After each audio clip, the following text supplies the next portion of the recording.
President, please be seated.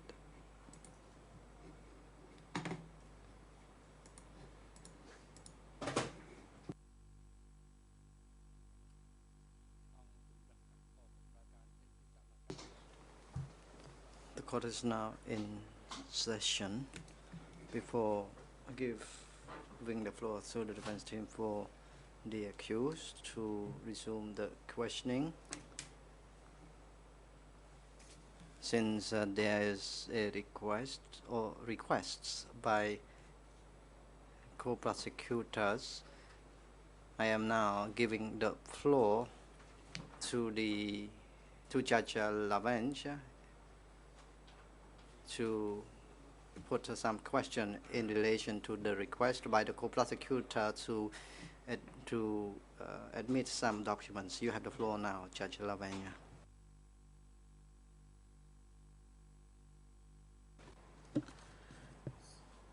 Yes, thank you, Mr. President. We noted during the lunch break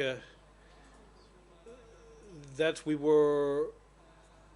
the co-prosecutors filed a request in order to have a certain number of new documents admitted. Apparently, these are documents coming from investigations that are ongoing. And what might be an issue here is that in the annexes, there appears to be a certain number of WRIs concerning the current witness as well as the witness we had just heard previously. So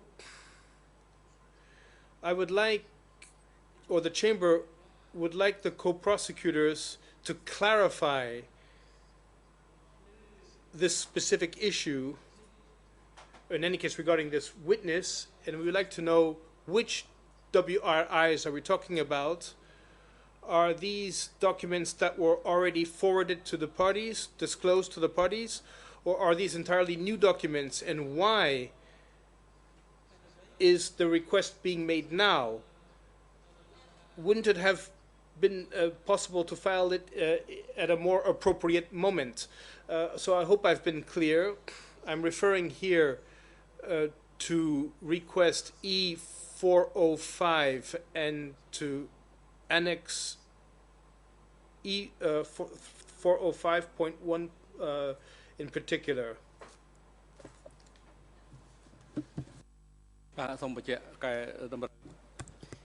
President, I would like to correct what I have said. In fact, that request was filed by the international co-prosecutor, not both prosecutors. Now you can take the floor, prosecutor. Thank you, Mr. President. Your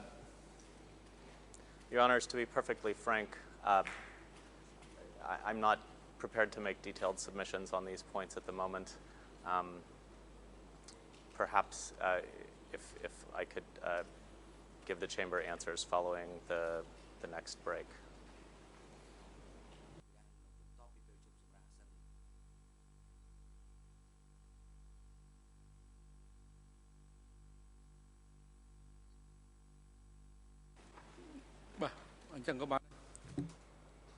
President, well done.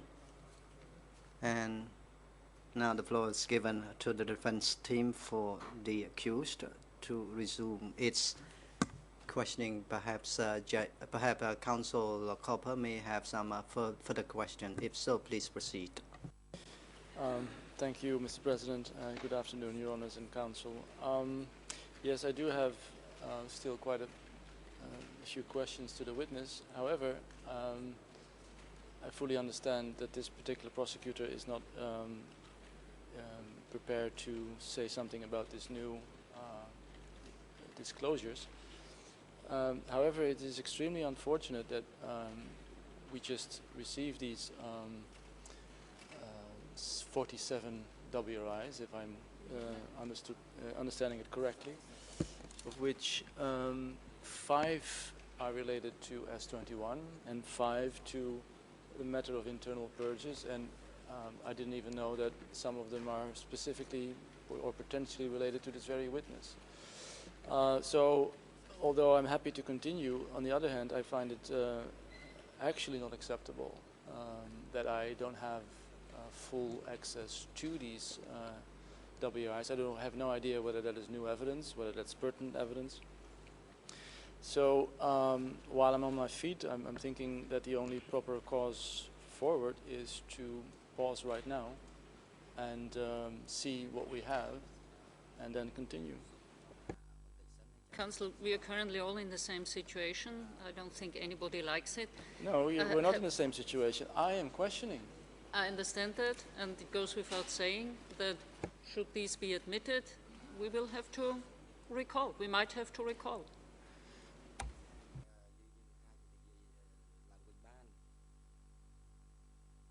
Yeah, but the problem is that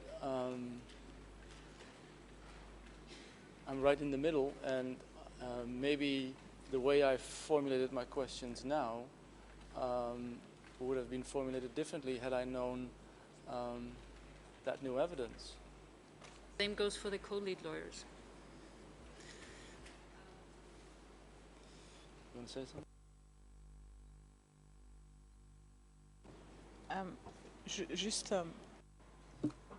Mr. President, I understood, of course, that we're going to postpone the discussion on this issue. However, I only saw that there is a submission a few minutes ago, and I'd like to let you know that we do not have access to the documents yet. We have the list of the annexes, of course, that are going to be disclosed, but we do not have access to the content of these documents. So obviously this is problematic, and it's very hard to discuss the substance here. However, this is an illustration of the issue of delay that we experience often. That is to say, within the co-prosecutors, they can dispatch their work, which we cannot do in our defense teams.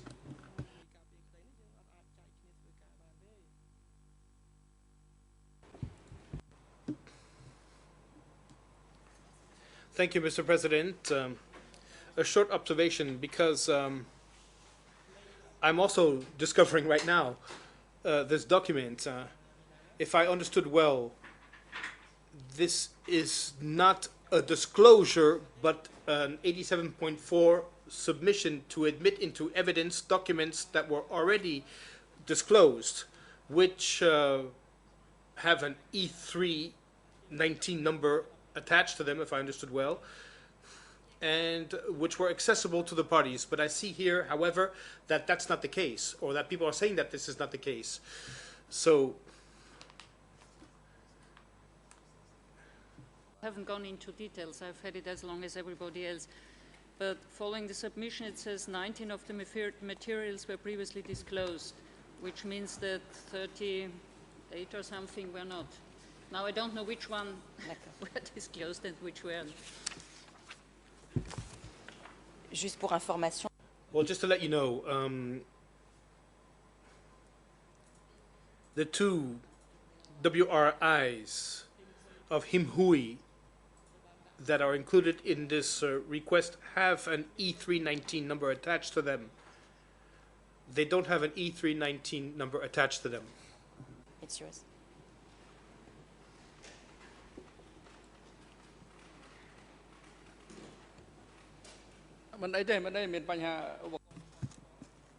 President, in fact, there was an issue with the equipment or the headset of judge.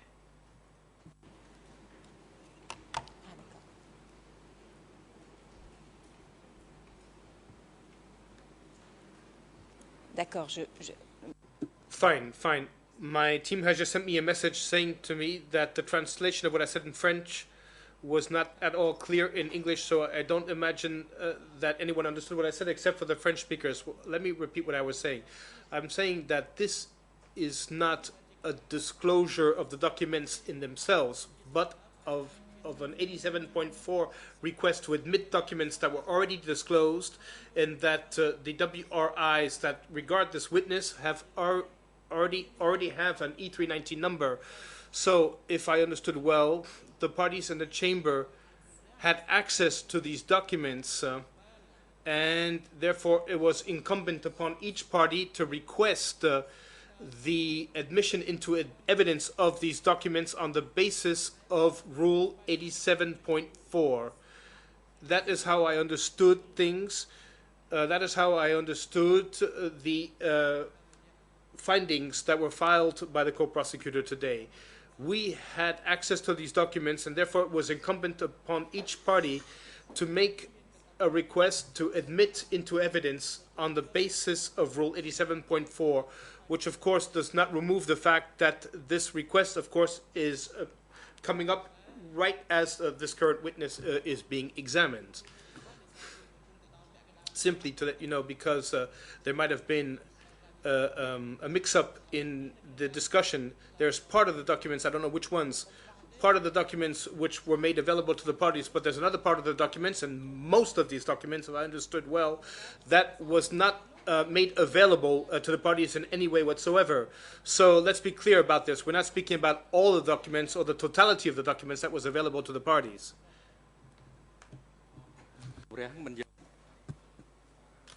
The chamber is not intended to discuss the issues this afternoon, but it is a strange practice by the international co-prosecutor to file a request.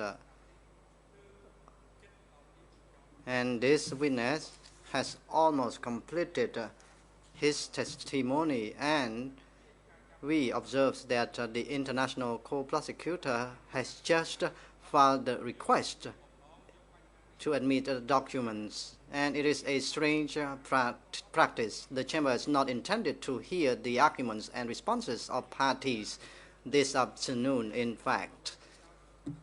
And now the floor is given to the defense team to resume the questioning if you have a further question to put to the witness. And first, you can take the floor now, International Deputy Co-Prosecutor. Mr. President, just one more comment before defense resumes their examination. I'm reminded by my colleagues that the chamber has instructed that exculpatory materials are to be disclosed upon discovery. Materials that are not exculpatory, but that the prosecution wishes to have admitted into evidence, are to be disclosed simultaneously with the motion pursuant to 87.4.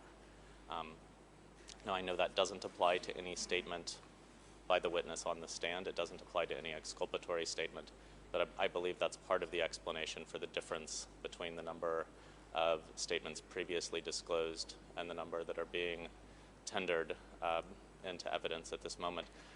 But following the first break, I'll get back to your honors with information regarding the statements of this particular witness, as well as other statements relevant to S21. Thank you, Mr. President.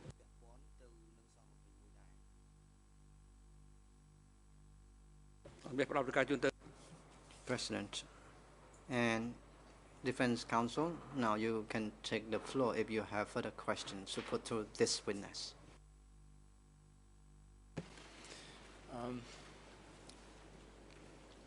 Good afternoon, Mr. Witness. I will resume my questioning. I finished before the lunch with asking you questions on Comrade Teng. I had other questions, but you don't seem to know that he was arrested, so I'll move to another topic, and that is something you talked about earlier, and that is about the killing of prisoners who were considered to be important prisoners, important cadres, and you said that they were killed at the vicinity near what is now known as Tuol Sleng, and that it was to the south and west of Tuol Sleng. Can you tell me very specifically how you knew that important prisoners were killed in the vicinity of Tuol Sleng?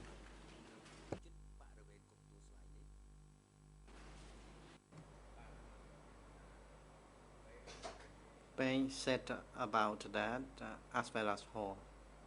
Important people were killed within the vicinity of Tuol Sleng, not transferred to Chungai. That's what they said. And again, my same questions are applying to this matter, the same questions I asked in relation to the children. When was it that Peng or Paul told you this?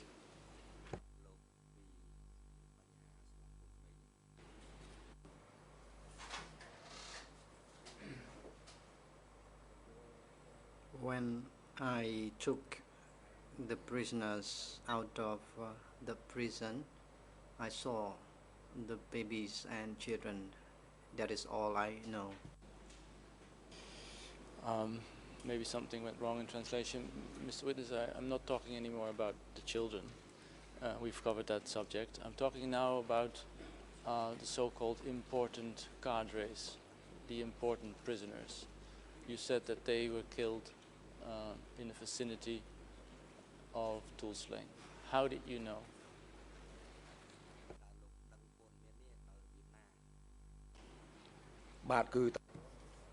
The Ho told me about that. Peng also said about that. They said important prisoners were not allowed to be killed at the outside the compound, beside the location within the compound.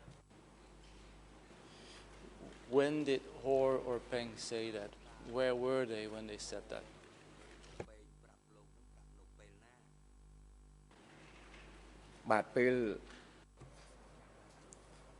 I cannot recall it well.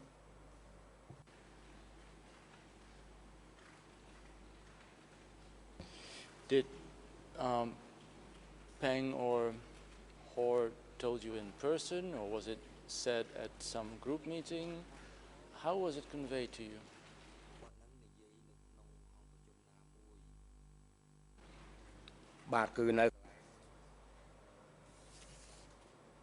At his location, I met them at that location, and I overheard what they were saying. And how did you know that it was that particular subject that you overheard? Where were you standing? What did you hear exactly?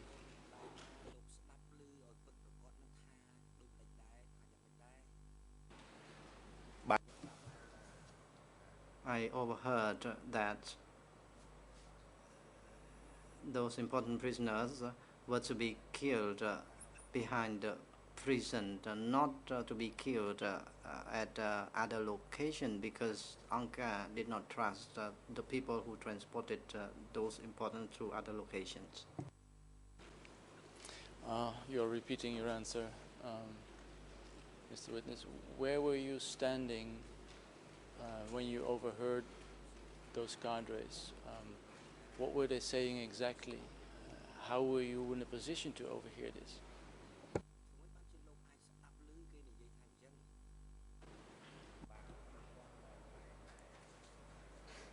I met them at T's office, the registration office. When I sent the prisoners to the location, I overheard the part of the discussion at that location. And who was talking to whom?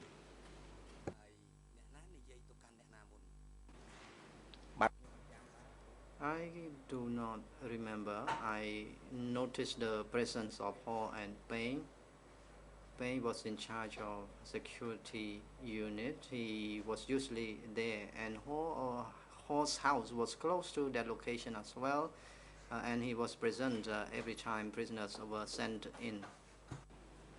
And who said which words? What were the words exactly that you overheard, and who was saying them?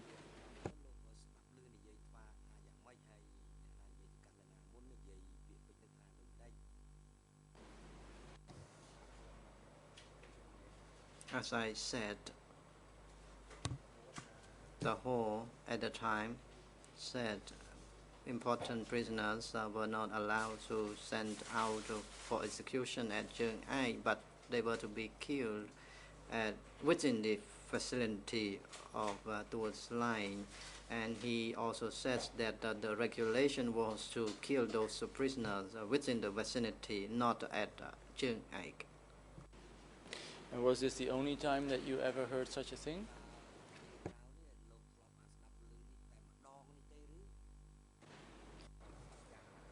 I do not remember well whether there were other occasions I overheard this kind of thing.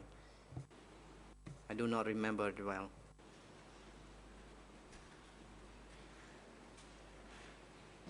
Was it ever subject of a meeting where cadres of your unit were instructed that you heard this? Or was it really only this one time that you supposedly overheard a discussion?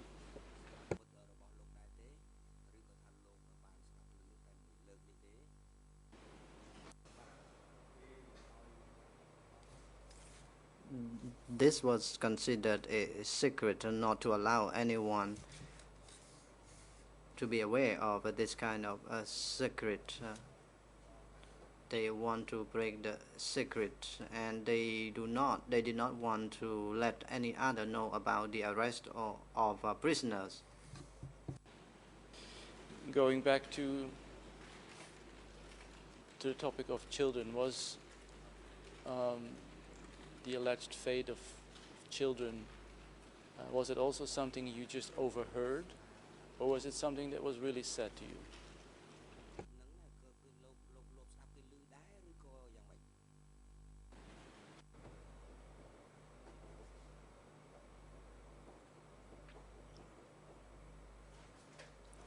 I do not understand the question. Could you repeat it? Well, before the lunch break, we were talking about the alleged fate of children. Supposedly, they were killed, as you said. Peng, you said, told you. Was it something that you overheard, or was it actually something that Peng told to you, person to person?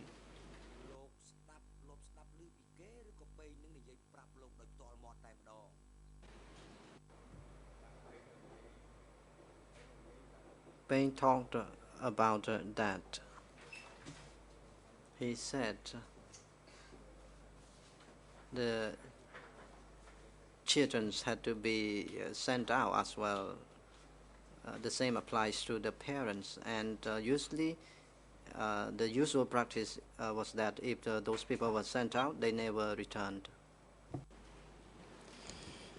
I'll move away from that subject. Mr. Witness, have you ever seen inside S21 Thai fishermen from Thailand?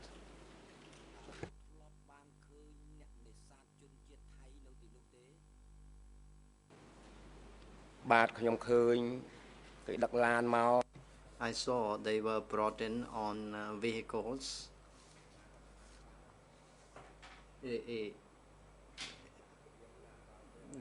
Those vehicles appears to be vans, to my recollection, and the vehicles stopped close to the compound, and later on I did not know where those people or prisoners were sent to.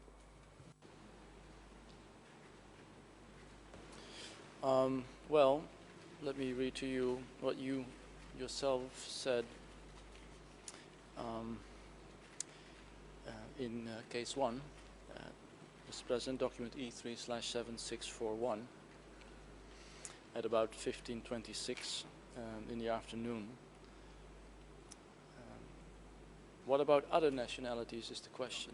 Did you see Thai prisoners detained at S21? And then you said, Your Honor, I saw them detained at S21, but they were released later on. And then the question is, so you are telling us that Thai prisoners were detained but were released? Can you explain why that would be? And then you answer, I did not know how it happened, but they were sent out. Does that refresh your memory?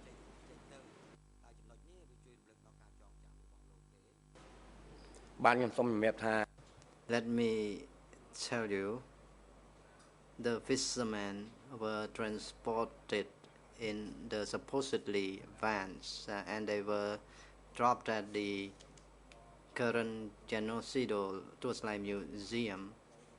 And I heard people say that the vans or vehicles were not allowed to go in and they were told to go back. And that is what I learned at the time.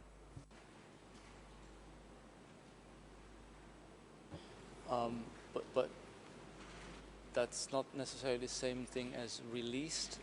That was your word.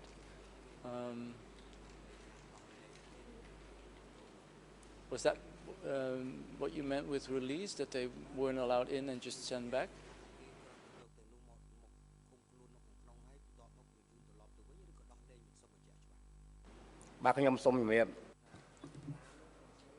I saw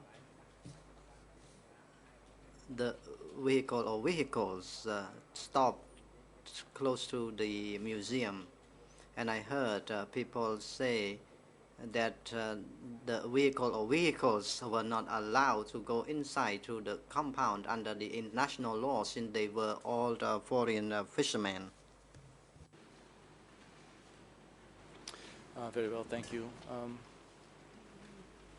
Mr. Witness, let me turn to another subject in relation to events at S21. Earlier, I believe yesterday, you spoke about the rape of a female prisoner by Tuch. And I believe you said that, I see the lead co-lawyer on her feet. President, please hold on. You can take the floor now. International lead co-lawyer for civil parties. Une courte observation. A short observation. I haven't read the transcripts this morning, but I don't have the impression that the witness spoke about Duik yesterday. He wasn't speaking about that.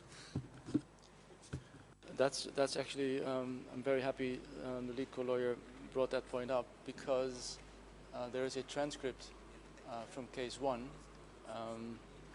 which talks about the rape by Duik, but it's obviously, it's very clear that the person who spoke about it means Tuch, and something must have gone wrong in the translation, because I think, at least we can all agree that the actual physical rape was not done by Duik, but Tuch. And that's what I heard yesterday. And I think the other witnesses also speak not about Duik, but Tuch, a guard.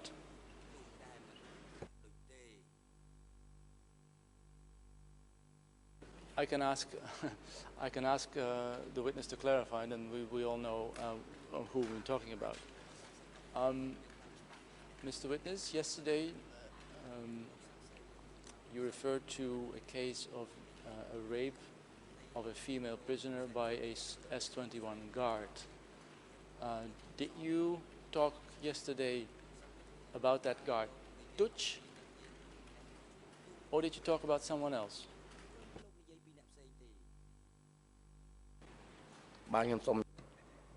Let me clarify the point once again. Yesterday, I made it once already. The one who raped a female prisoner at the prison was quite a young boy, about 12 or 13 or 14 years old. He was from the West. Payne was on guard duty as well, and at the time the information leaked out and that young guard had been arrested. Later on, a training or study session was held, and the discussion was about the rape of the female prisoner, and that young boy was not Duik. President, Perhaps there is a confusion of name. You are referring to a young boy or a small boy? And do you know the name of that boy? Answer: I do not know the person's name, and Mr. T or Brother T knew the name of that young guard because he was working with Tang.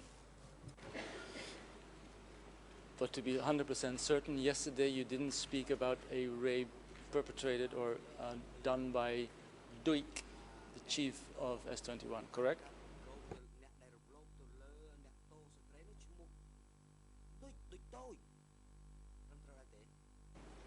បាទខ្ញុំសូមបញ្ជាក់ថា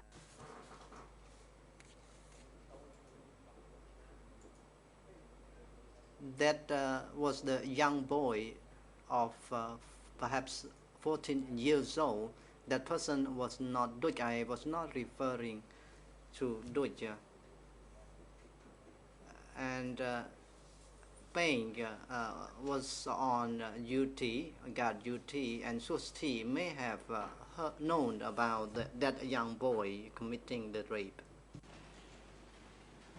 Thank you, Mr. Witness. Now I come to my questions. Do you know whether this young boy was arrested and subsequently punished for his act?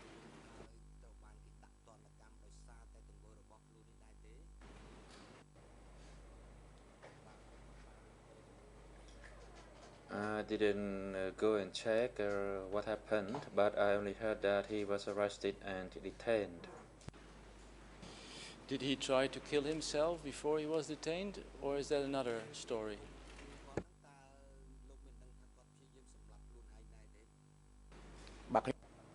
I did not know about that.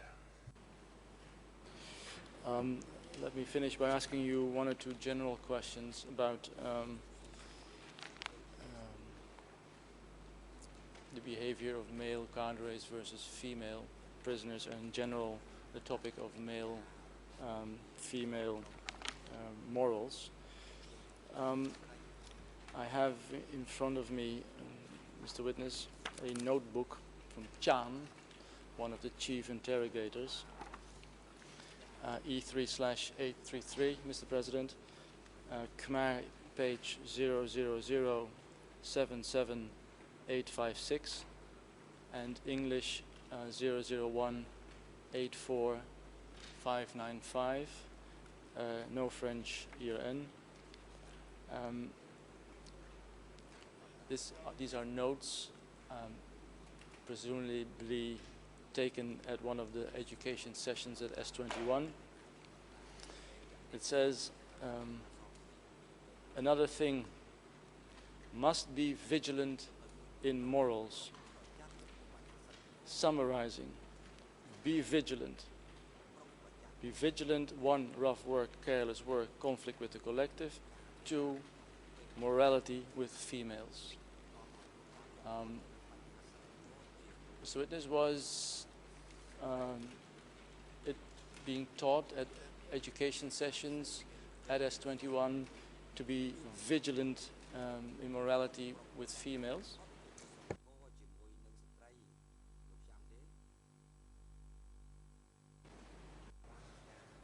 Yes, I recall that in general we were taught that principle since the beginning, that we had to be vigilant, that we had to have a strong stance, and that if anyone violated that and had an affair with a woman, the person would be arrested and detained.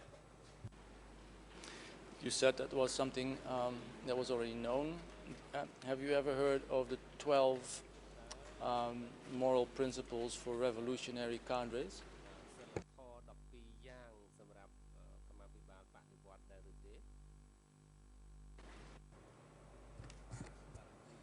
Yes, I know about that, and at the time we were trained on this aspect all the time regarding the 12 moral principles, that for every act, even when we are walking, we are working or sleeping, we had to adhere to that principle, and we should not have many more sets of clothes, and we should eat economically. And every staff was taught that the principal, including a guard and interrogator, and if anyone violated that, the person would be arrested. Let me read to you, Mr. Witness, the first sentence of Principle 6 of the 12 Revolutionary Principles, document E3/765, Mr. President, Khmer ERN 00376492-93, French 00540024-25, 00539994 in English. Rule 6. Do not behave in any way that violates females. That's the title of Rule 6. And then it starts, and I quote, generally speaking, do not do anything that impacts male-female morality, because this issue impacts our honor and our influence as revolutionaries and impacts the clean and pure and dignified traditions of our people. And then it continues, it also talks about marriage.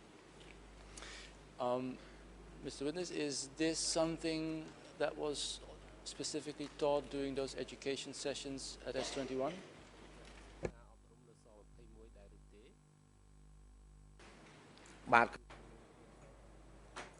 During each study session, the matter was reiterated. Even among our meetings, the principles were raised.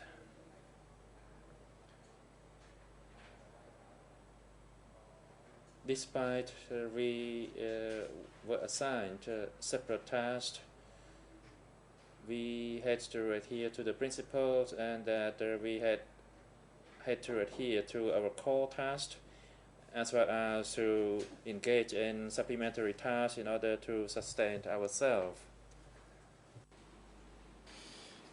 Thank you, Mr. Witness. Let me move on now to Son Sen and his teaching at political education sessions. In answering a question from the prosecution, you said you saw him once, I believe. Is that correct, or did you see him more than once?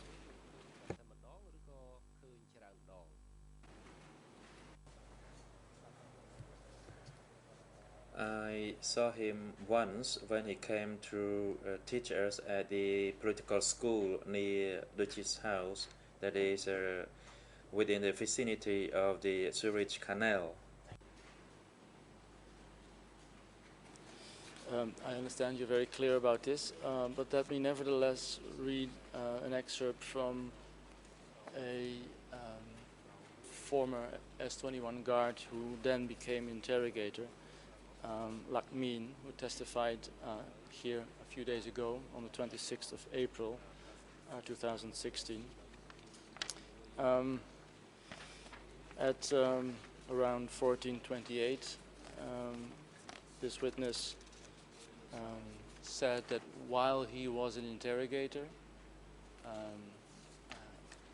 more particularly he was referring to 1978, he said he saw or he attended education sessions of Son Sen 3 to 4 times.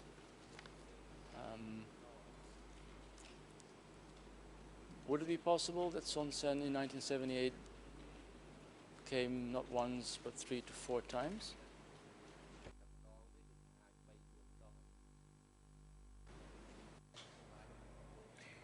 That statement is not correct. I only saw him once when he came to teach us, and that's when I stood up and made a request to him to return to the army. I understand, but you said earlier you left S21 mid 1978. Do you know whether Son Sen came to visit S21 after mid 78?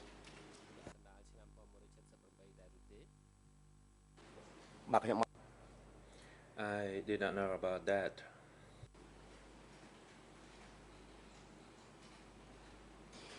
Now let me ask some follow-up questions as to who brothers number 1 and 2 were. Do you know when it was the first time that you heard Duik say or talk about brothers 1 and 2?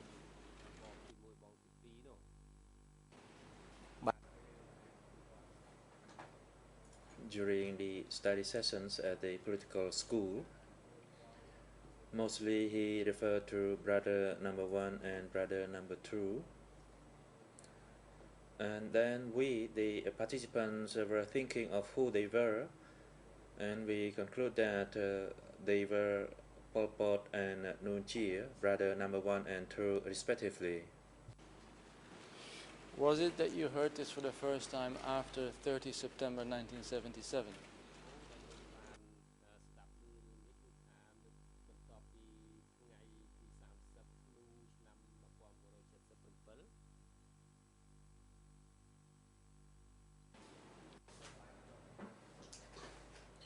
It was in 1977.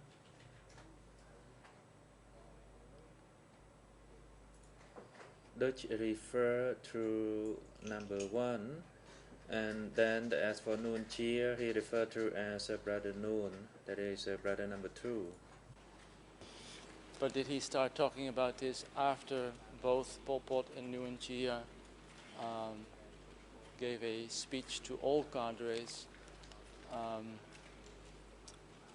announcing the existence and the power of the CPK at a very large gathering of cadres? Do you remember this?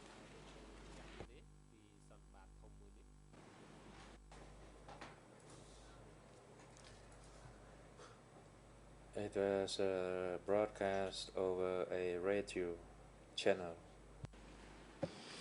And do you know whether it was only Duik who called him brother number 1 and 2? Or were there other people who said the same thing?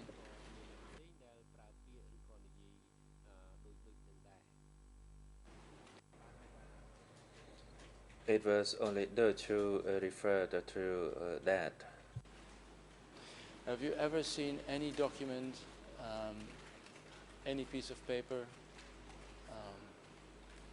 any revolutionary flag, anything whatsoever that said Nuon Chea and Pol Pot were brothers number 2 and 1 respectively?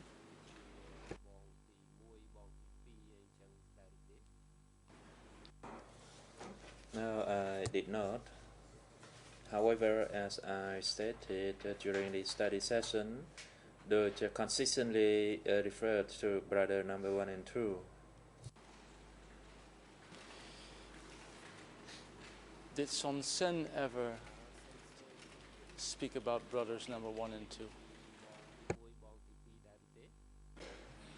បាទខ្ញុំអត់ដែរ I did not hear it from him. Son Sen taught us how to protect the locations that we worked and about the war against the Vietnamese, and that we should strengthen our stance and not to allow any enemy to escape. Do you know what the number was of Son Sen? Brother, how many was he?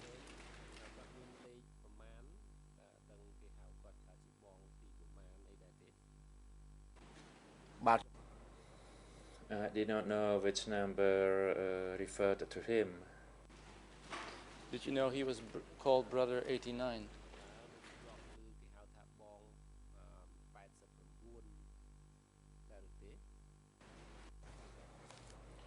I did not pay attention to that.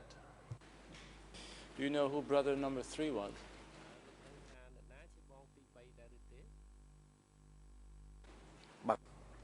I did not know. Do you know the division commander of 703, Tanat?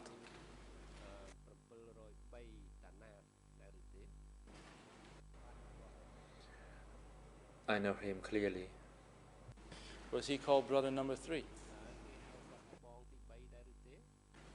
អត់មាន I did not hear anyone refer to him as brother number 3.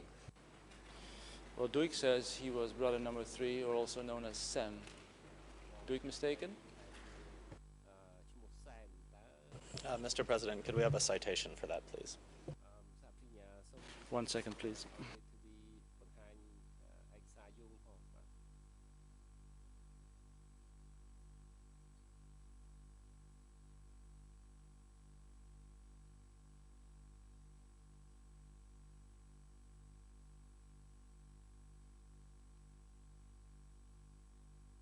It's somewhere there. I know it's there. And the question, do it mistaken, doesn't work. If a witness has just said, I don't know, I've never heard him referred to as... It's not very important. I will draw the question, but I'm certain it's out there. Mr. Witness, did you know any other people within the standing committee of the Communist Party of Cambodia, the CPK?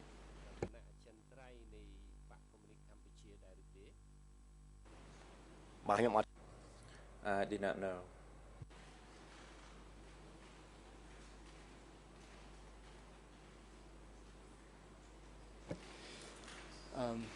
Let me move on, Mr. Witness, to the occasion that you brought prisoners from S21 to Prey Sar.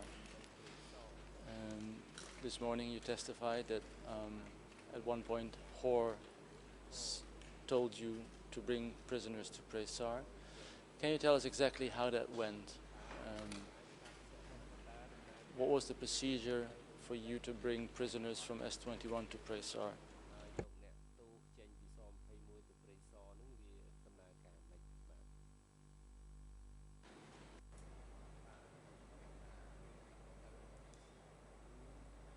Regarding the transportation of prisoners were ordered to get onto the vehicle, and the driver would drive them, and they would be handed over to Hui Srai, and after that we returned.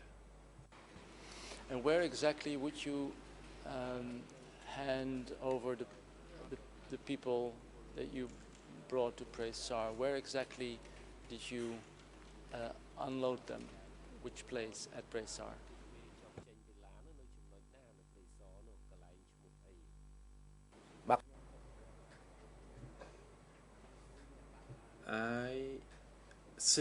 Rather Srim was the driver, and there were no guards to escort them, since they were told they would go there to work in the rice fields. So the people that had been brought to S21 and subsequently brought to Prey Sar were unloaded by you and then received, and then do you know what happened next?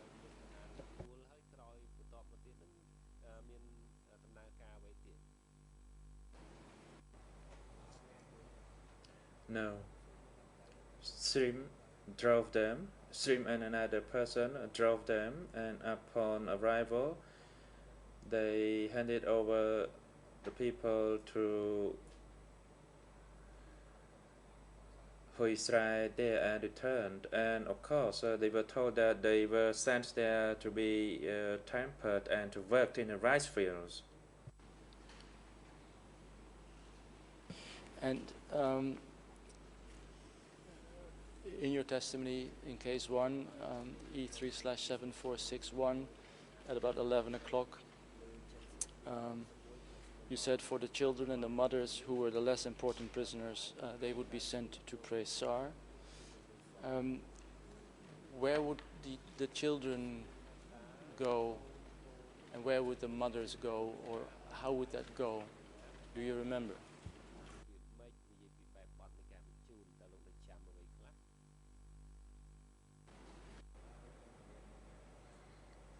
As I just said, the mothers and the children boarded the vehicle, they were transported to Preso, and it was not a Preso prison, but it was delivered to Hui at a house where Hui was there, and then they will be allowed to stay in those houses.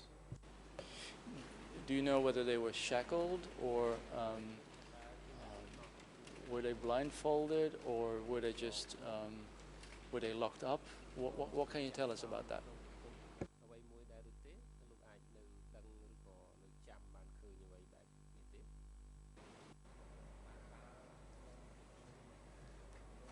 When I went to patch the dam there during flood, they were not cuffed, and they were allowed to work in the rice field as we did, and later on they came to have the same meal that we had.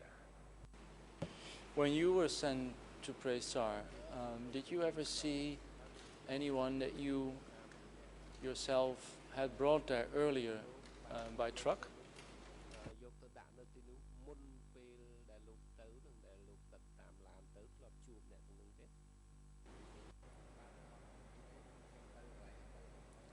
I went there to carry dirt, and the houses that were built for us to stay were located to the west of Hui's house. At night time we had to work, that is to carry the dirt to patch the dam. The work went on through the whole night, but then we couldn't stop the bridge and the dam collapsed, and later we were instructed to return. Also on another occasion we were ordered to dig a canal and build a dam, and everyone worked in the same condition, including those people. I understand, but to be very specific, do you remember seeing people at Presar whom you before that had brought in a truck to go there? Did you recognize any of them?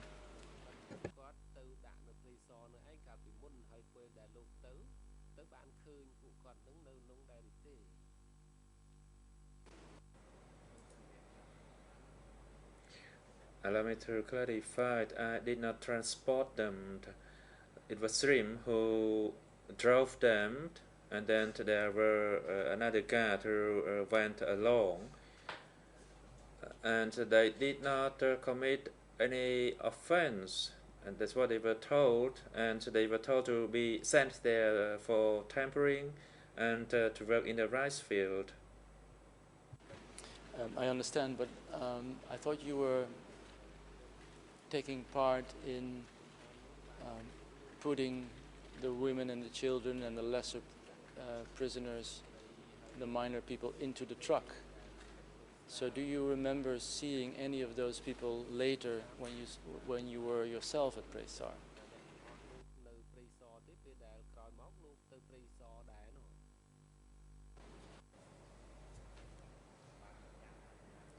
I cannot recall who was who. When they arrived there, they were allowed to have a meal, and then they had to work at the dam site. Do you remember seeing at Presar hundreds of people or thousands of people working in the rice fields? Can you make an estimate?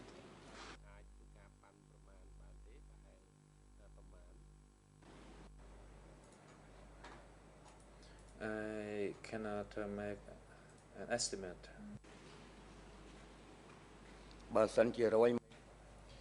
It could be hundreds, but it could not be up to 1,000.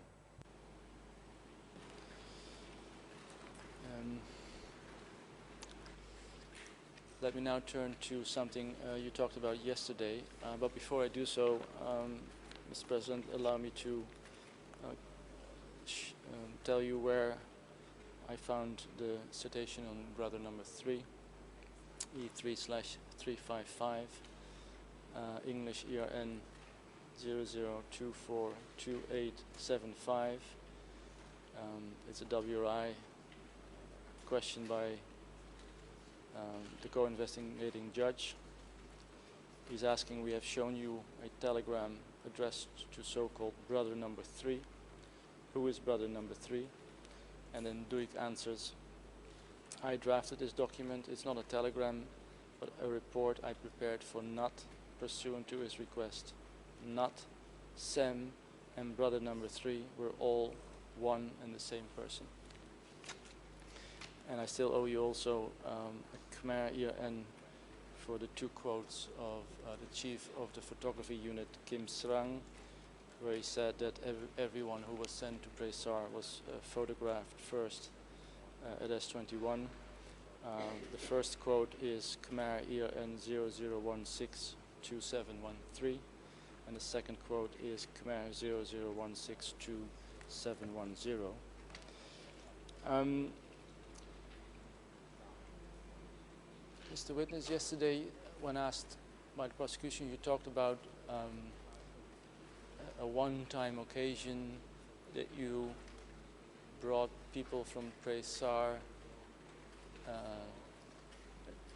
to Chiang Ek. You were destined to go to Chiang Ek, but then something happened to your car. What exactly happened? Can you tell us a bit more about that day?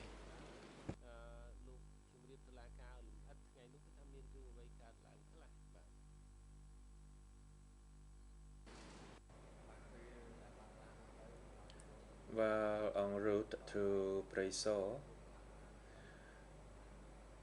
the car rolled over, so we could not bring the prisoners, and we returned.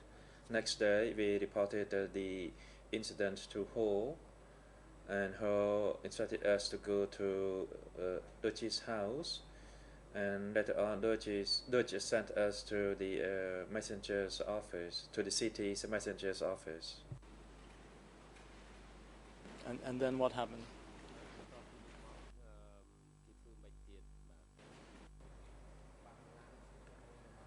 Then the car was towed back to our location. Mechanic in my group then started the repair work of the vehicle. And then what happened? That is all, nothing else. But what happened to the people in that car or that truck? Were they still at Presar?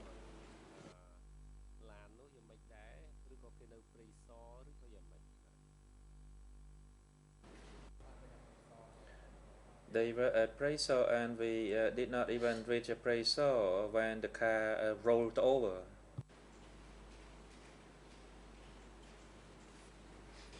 Let me understand it. Let me see if I understand it clearly. I thought the car rolled over when you were taking them from Presar to supposedly Chiang Ek. Correct?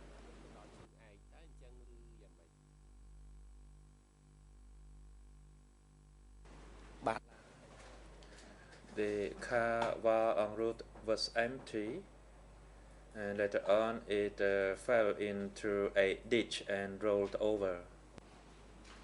So there were never any people in the car to begin with?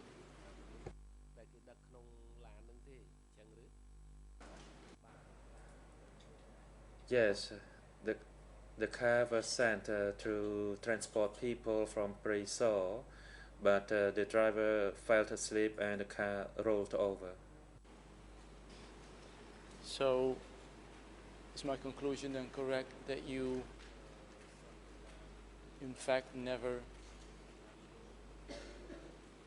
sent any people from Presar to Chiang Ek?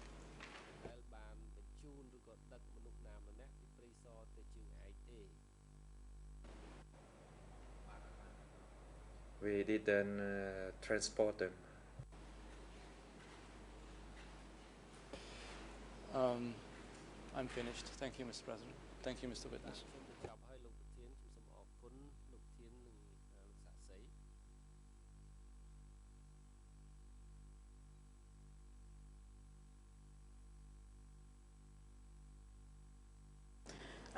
Merci, Monsieur le Président. Thank you, Mr. President. Good afternoon to all of you. Good afternoon to you, witness. My name is Anta Guissé, and I am the co-international counsel of Que Sampan, and it is in this capacity that I'm going to put to you a few short questions for purposes of clarification. My first question: when you were at the Beehive radio station, or what today is the Beehive radio station, and when you were in charge of receiving the prisoners in this first location before they came into S21, I wanted to know if, when you were there, if you had any kind of dealings with the interrogators at S21.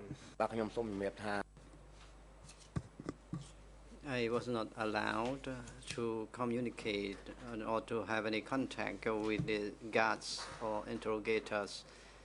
Later on, even the one-to-one communication was banned. The rule or regulation became stricter.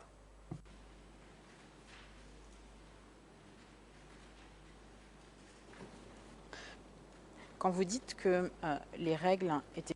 When you tell us that the rules were strict and that communication was forbidden, can you tell the chamber when you were told that this is forbidden?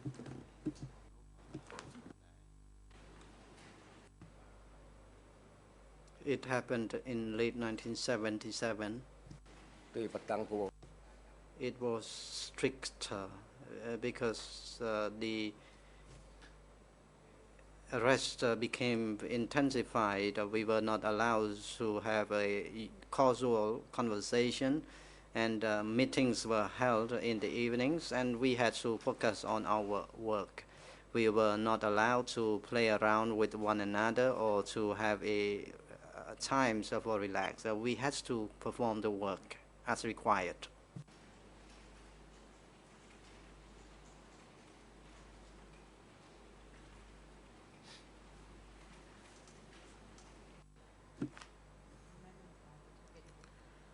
In your capacity as a guard and as a member of the arrest team, you were not allowed to participate in interrogations. Did I understand you correctly? That is correct. Je vous pose cette question parce que... I'm putting this question to you because earlier, when you were answering the questions from my colleague about the special prison and about the people who were allowed to interrogate prisoners who were considered important prisoners, you said that, according to you, it was Hall and Duik who would interrogate these important prisoners. So my question is, how, if you are not allowed to discuss or to speak to the interrogators, and if you were not allowed to participate in the interrogations, how did you get to know that it was Duke and Hall who were dealing with these important prisoners?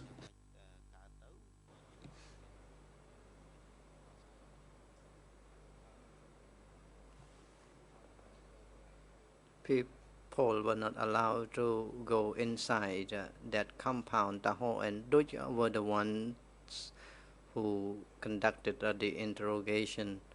Duch and Ponta were also doing the interrogation, but not other people from the outside. President interrupts. The question is different. The question is, what is the source of your information? As you stated that Duch and Ho had the authority to question and interrogate important prisoners. You already told the court that only Ho and Duch as well as Chen had the authority to interrogate important prisoners. What is the source of information? Answer: I noticed only that group of individuals went to that location. I could see them go to that location from my house. President interrupts. So what made you say that they went there to interrogate those important prisoners? Perhaps they were there on different purposes, but why did you learn that they go there to interrogate important prisoners? Answer. Important prisoners were not sent out to any other location for interrogation. I mean, the senior high-ranking officials were there, and they may have been interrogated at that location by those individuals. Interpreter would like to correct, it was not participate in interrogations, but attend.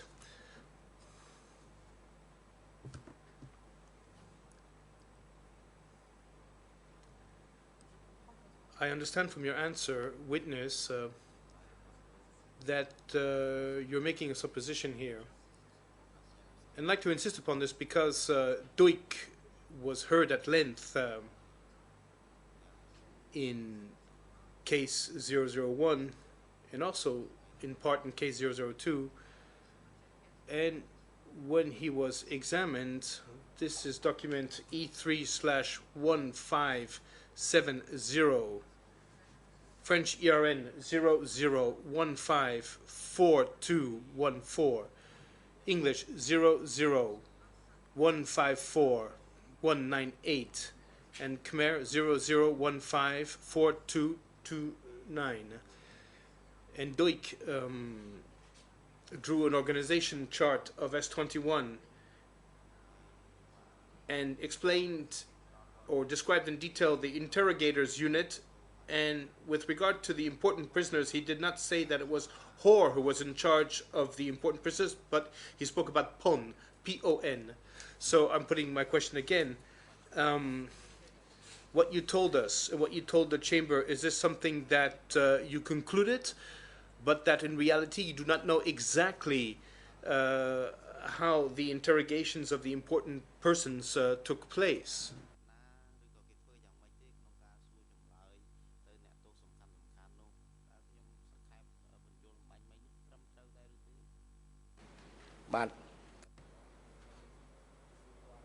That is correct. They were interrogators. They were often at that location. That is why I said they were the interrogators. No other individuals were allowed to go there.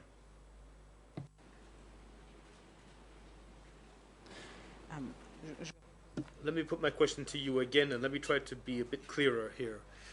You yourself, you did not attend any of the interrogations.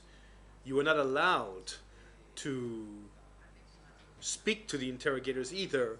So is it true that under these circumstances you do not know exactly who was allowed to interrogate the important prisoners?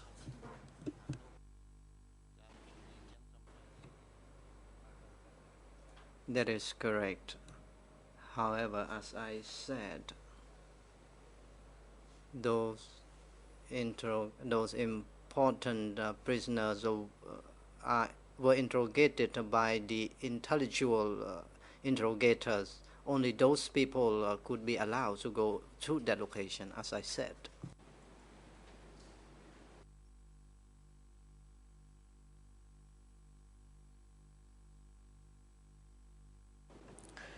Je voudrais en revenir.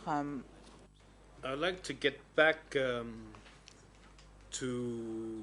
the aspects you know well.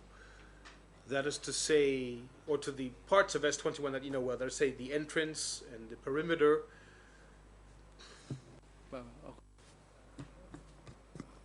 President interrupts because you are moving to a new topic. I think it is better to have a break first.